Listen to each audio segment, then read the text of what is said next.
ഇഞ്ചോടാ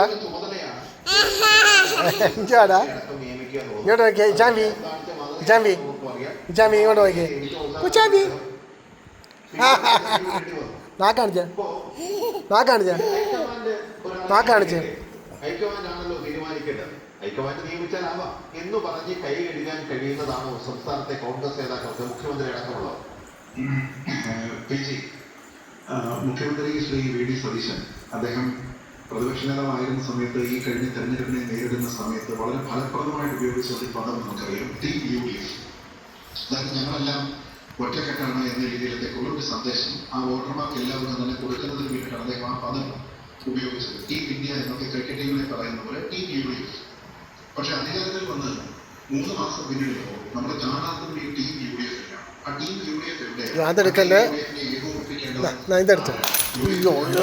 ശരിയാണ്. പക്ഷേ മുൻകൈയെടുക്കേണ്ടത് അവിടെ അവരുടെ അധ്യക്ഷൻ, ഒരു സ്ഥിരം അധ്യക്ഷൻ, ഫുൾ ടൈം അത് മാത്രമായിട്ട് ജോലി നോക്കുന്ന ഒരു അധ്യക്ഷൻ ഇല്ല എന്നുള്ളത് ഒരു ഗുരുതരമായിട്ടുള്ള പ്രശ്നമായിട്ട് ഇവിടെ ആർക്കും തോന്നുന്നില്ല. അതുകൊണ്ട് തന്നെ അത് ചോദിക്കുന്ന സമയത്ത് പലരും പല ന്യായമാണ് പറയുന്നത്. എലഫന്റ് ഇൻ ദ റൂം എന്നൊക്കെ പറയുന്നത് പോലെ അതാണ് ഏറ്റവും പ്രധാനപ്പെട്ട വിഷയം. ആ ആനയെ കുറിച്ച് മറ്റെല്ലാ കാര്യങ്ങളെ കുറിച്ചും അഭിപ്രായമുണ്ട് എന്ന രീതിയിലാണ് വരിക. അതിന് സപ്പോർട്ട് ചെയ്തുകൊണ്ടിരിക്കുന്ന ആരാണ്? ഈ ടീം UDF ആണ്. കാരണം UDFിനുള്ളിൽ ചർച്ച ചെയ്ത് തീരുമാനിക്കേണ്ടത് നയപരമായിട്ടുള്ള പല വിഷയങ്ങളും ആ രീതിയിൽ ചർച്ച ചെയ്യപ്പെടാത്ത സാഹചര്യം ഇപ്പോൾ ഉണ്ടാകുന്നുണ്ട് എന്നുള്ളത് നമ്മൾ കണ്ടുകൊണ്ടിരിക്കുകയാണ്.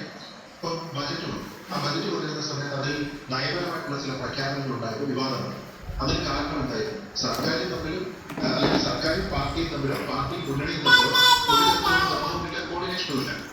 അപ്പൊ രാഷ്ട്രീയമായിട്ടാണെങ്കിലും ഭരണപരമായിട്ടാണെങ്കിലും ഉണ്ടാകുന്ന വിമർശനങ്ങളെ മുഖ്യമന്ത്രി ശ്രീ വി ഡി സതീശൻ അദ്ദേഹം മാധ്യമപ്രവർത്തകരെ കാണുന്ന സമയത്ത് ഒറ്റയ്ക്ക് നേരിട്ട് അപ്പുറത്തേക്ക്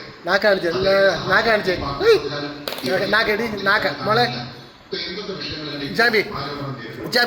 വെള്ളപ്പൊക്കവുമായി കോർഡിനേഷൻ നടത്തി